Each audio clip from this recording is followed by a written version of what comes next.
All right, y'all. Week 10 in the books of being full-time self-employed. If you are new here, this is a 6-month series where I am sharing all the things behind the scenes of me leaving my day job, which was about a couple of months ago now, and now focusing, I would say full-time, but it doesn't feel like full-time, but solely on building the businesses, building Empowered by Women, building Book of Bijou. And in this series, I'm sharing all the things that I'm working on, right? What am I doing with my team? What strategies am I putting in place into building our membership, into hosting our events? What mindset things that am I having to work through? What are all the things that I'm doing so that we can make some magic happen in these 6 months? And it has already been 2 months, which is crazy because it doesn't feel like it's been that long. And some really beautiful things have been happening. So this is going to just be really cool to be able to come back to at the end of the 6 months, next year, in a few years, after we've built so many beautiful things, and just like see all that has transpired over this 6 months. So super excited for this. And we are going to be diving into week 10. So you're getting 2 episodes this week because weeks 7 through 9 were like, Hawaii threw me for a loop, okay? And then I also let go of my first VA who was in charge of doing all the podcast things. So there are so many different moving parts, which has led me to posting that episode really, really late, condensing 3 of those weeks into 1 episode. So that was posted on Monday. And now we are getting back on track. So I'm recording this as of yesterday. If this gets posted on time tomorrow, Thursday, we're going to stick with the Thursday schedule. Okay. So let's dive in. All right. Let us dive into week 10 and all the things that I've been doing. To start, you can probably see that my background has finally changed. It is a live background now. Right before I started recording, I told my girls, do not interrupt me. And look at that. It's been like 1 minute and here she is. Yes. Can I help you? Can I have a different candy? No candy right now. No candy right now, please. Close my door, please. Thank you so much. Of course, the interruption would be for some candy. That girl asked for treats every single minute of the day. Every single minute of the day. Okay. Let's hope for no more interruptions. So as you can see, my background changed a little bit. And I realized I kind of started telling you guys about this in my last episode, and then I went on a completely different tangent. So for one, I've rearranged my office a little bit because I was feeling like really uninspired in the space that I was in, and like the office has been a mess. And I know that I've been needing to reorganize things because I'm expecting my newest shipment of Book of Bijou to come in the next month or 2, which is really exciting, but also really, really nerve-wracking for me because, in case you don't know, Book of Bijou is my product line. It's actually what triggered me to start Empowered by Women.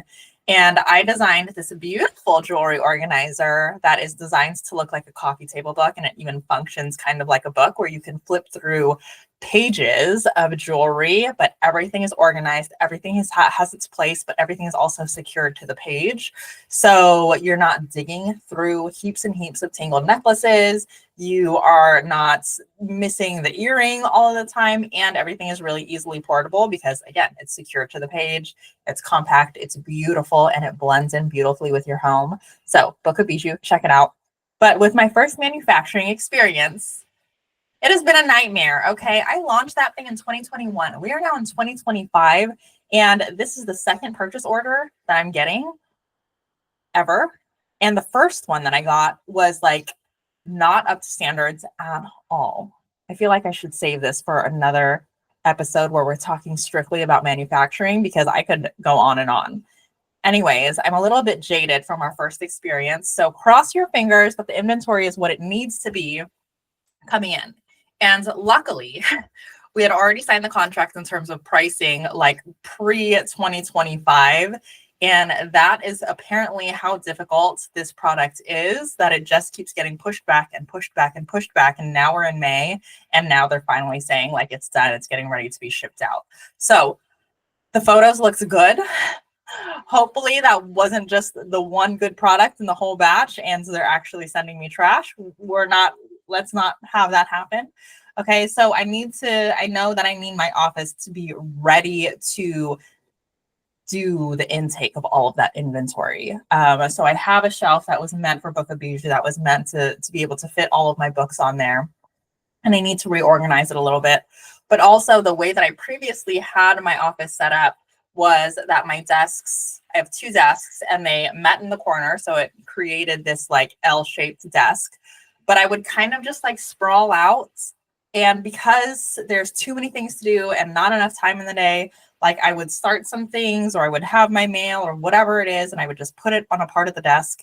And then it would just like things would just pile up over time. And I don't always have the time to just like reorganize the whole office at the end of the day. I have 3 kids, 3 little kids, mind you. And I'm always doing pickup and drop off. And it's just a lot. My days are very short.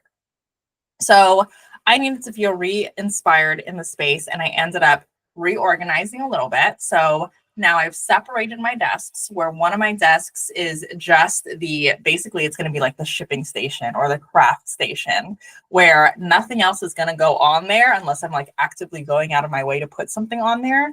But in the meantime, I have my main desk, which now holds my laptop and my monitor and the things that I'm actively working on. And the great thing about this is that now I have less space. So it's naturally going to accumulate less stuff.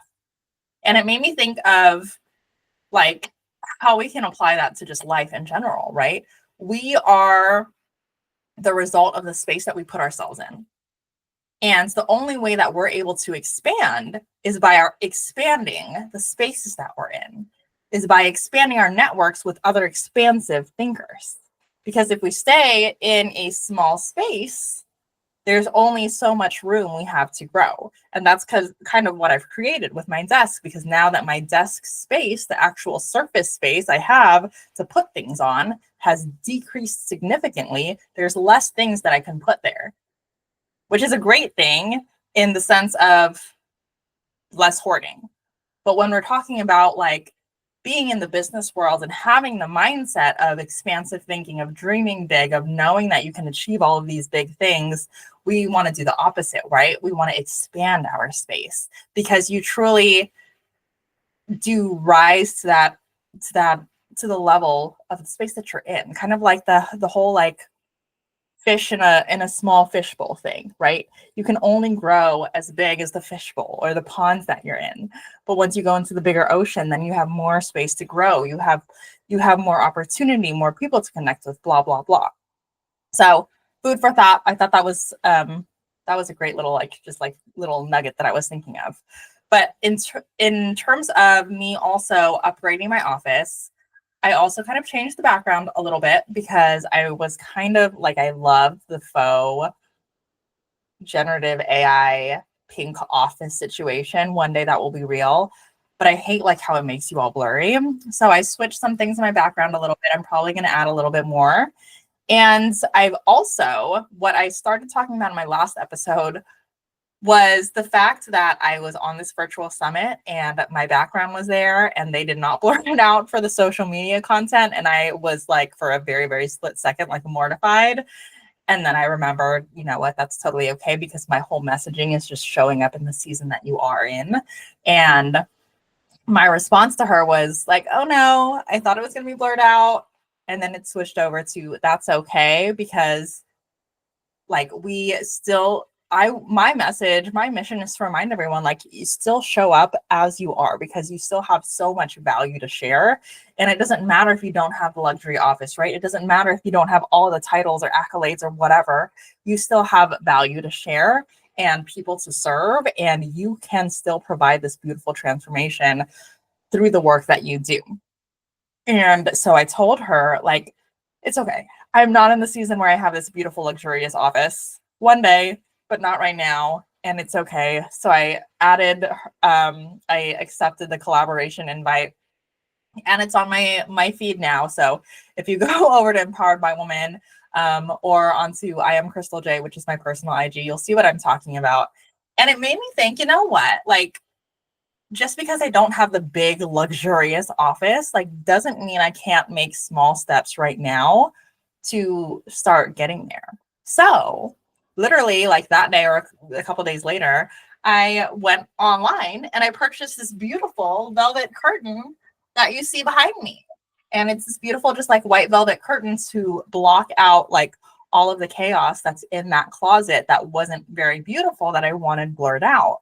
And it made me think of how we often get so in our heads about like everything has to be such a big leap, right? It has to be such a monumental task. And it prevents us from showing up fully or from doing the thing because we feel like we need to do some big thing first to be able to get there, right? I feel like I need to have made $1 million before I get the luxurious office, just for instance. That's not actually how I feel. When in reality, like you can take small steps like getting the nice curtain to just up your game a little bit, right? To just up level a little bit, to continue to improve that 1% every single day. And we can break it down, all of our biggest goals and our like most ambitious and audacious dreams, like we can break those down into all these little small steps that eventually accumulate to creating the big luxurious office space or whatever your metaphorical thing is to represent your big luxurious office space, right? It doesn't have to be this big daunting task or this thing that's so out of reach, because we can add all these little elements into our life that continues to get us a little bit closer and a little bit closer to whatever that dream is, right? Another case in point, I went to the gym. I posted a reel about this. And when I go to the gym, I use those little locks, those lockers that already have like the code lock embedded into it. So basically you don't have to bring your own lock. You just put in your code and then you use it. And there's always like limited amounts of those lockers available because the rest of them, like you need to bring your own lock. The gym that I go to, those things are always locked and nobody ever uses them, okay? There's not that many women that go to that gym and they're always locked. And I pretty much like got tired of asking the staff to unlock them for me. Like I figured like, why couldn't you just like go in and unlock everything? Like why just unlock one and then have me keep asking? So anyways, I was over asking. It was like, you're either understaffed or you don't care. And I'm tired of asking. Like I came downstairs to the gym, got all my stuff. Like I don't want to go back up and then come back down. And like I'm wasting precious time when I could be working out. So I said, you know what? I'm just going to invest in the freaking lock. And I looked on Amazon and it was like $5 to $7. And I was like, that is what I've been holding out on. Like I could have had this lock for years and saved all of that time of me going back and forth to the staff, saved all the headache and the frustration and the annoyance of going to the gym and hoping it would be unlocked for me and realizing, nope, they still haven't fixed it. So now I just need to carry everything around. And there are so many times in life, like you could take a look at your life right now and see like where are you kind of just choosing that inconvenience and that stress and that annoyance instead of being a little bit more proactive so you can start creating the life that you want, right? Creating the ease that you desire. And the ease that I desired was me being able to go to the gym and use a locker without the back and forth.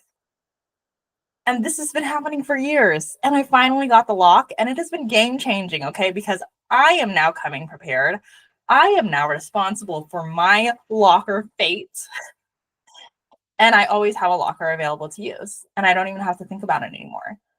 So my question to you is, where in your life are you accepting the inconvenience? Are you accepting that as your reality when in fact you actually have the power to change that reality?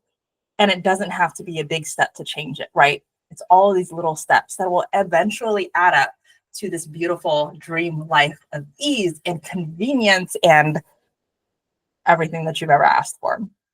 So get your more metaphorical lock, okay? All right, now let's talk strategy. Let's go into speaking. Really quick update on that. I did apply to some more speaking gigs through Innovation Women. I haven't had the chance to dive into the leads that I've gotten from the Speaker Lab, but Innovation Women so far has been a really great tool for me to see like what big conferences are coming up, and it just automatically links to where the application is. So that's been great. And I'm kind of also utilizing that as a resource to support the women in our community, right? So if I feel like I'm coming across a good fit for our women or for a particular member, I just send that over to them. So it's like an added bonus perk to our community as much as it is to me. So as I'm applying to all of these speaker opportunities, the one thing that I am being mindful of is not biting off more than I can chew, because I know I can have a habit of doing that. So I've already got 2 big events that I'm speaking at in September, one being our summit and then the summit of another incredible woman out in Las Vegas. And then I already have a speaking engagement for October. So I've told myself I'm not doing any large speaking engagements in those 2 months if I'm having to travel. If it's local, I'll consider it, but I'm not going to travel for anything else those 2 months. I think that's it for my speaking updates. Now let's go into team. So I've let go of my VA, my first VA. I had 2. You already knew that I let go of my first one. So I've increased my hours for my second one. And now we've had a running weekly team meeting back when I still had to, but now we're just making it a little bit more hands-on so that I can make sure that she really understands what it is that we're trying to do.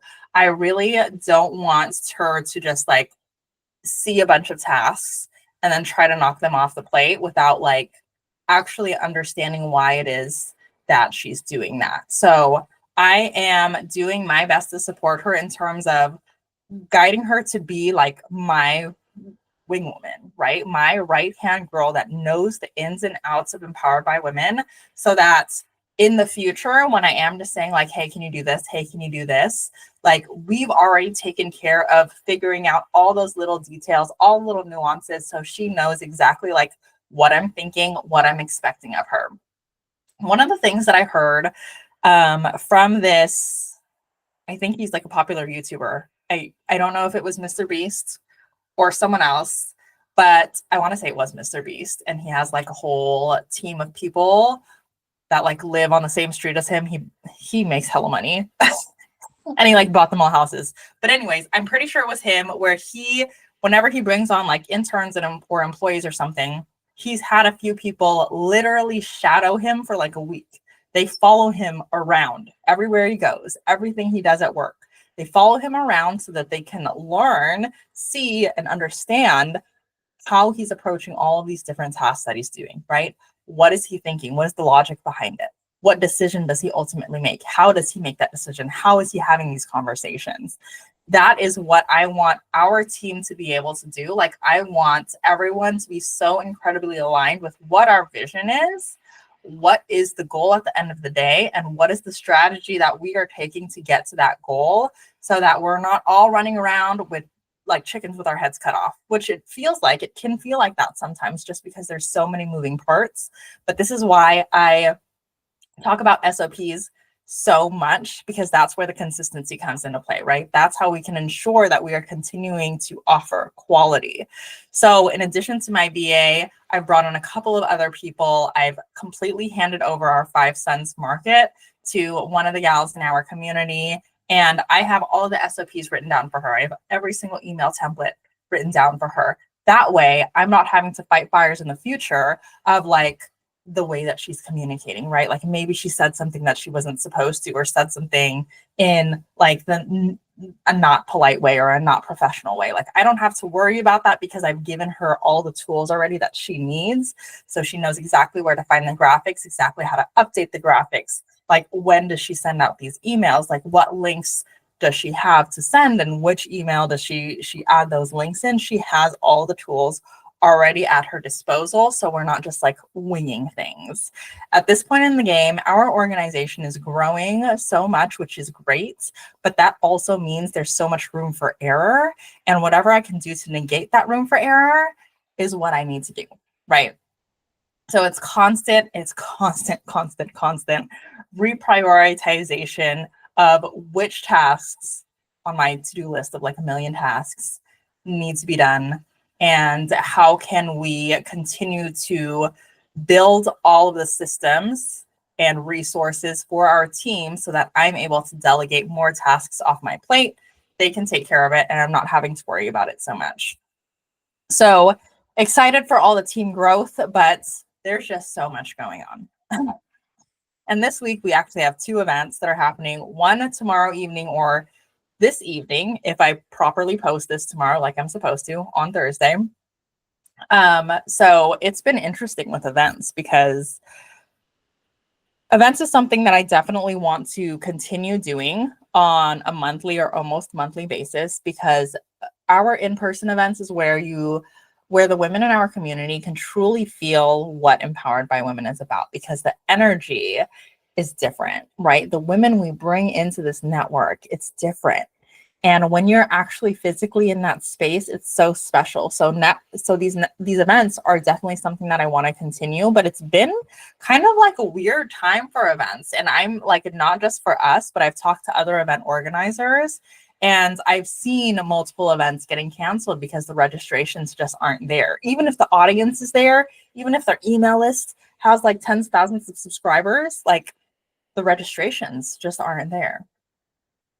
So with our event happening Thursday evening, it was definitely slow going, but I've mentioned it before, like I am not the type of person to quit, and I don't think we need to give ourselves pity parties. I think entrepreneurship is all about perspective and in pivoting, and also in showing up just as hard if it's for one client or if it's for an event of 100 people, right? We are still responsible for creating those experiences for the people that we're meant to serve. So with this event that's happening, although it was like slow registrations, like again, I'm not the type to give up. And I know in the past, our evidence has told us that we get a lot of last minute ticket grabs. Like that's something that I see over and over again. And it's so annoying to me.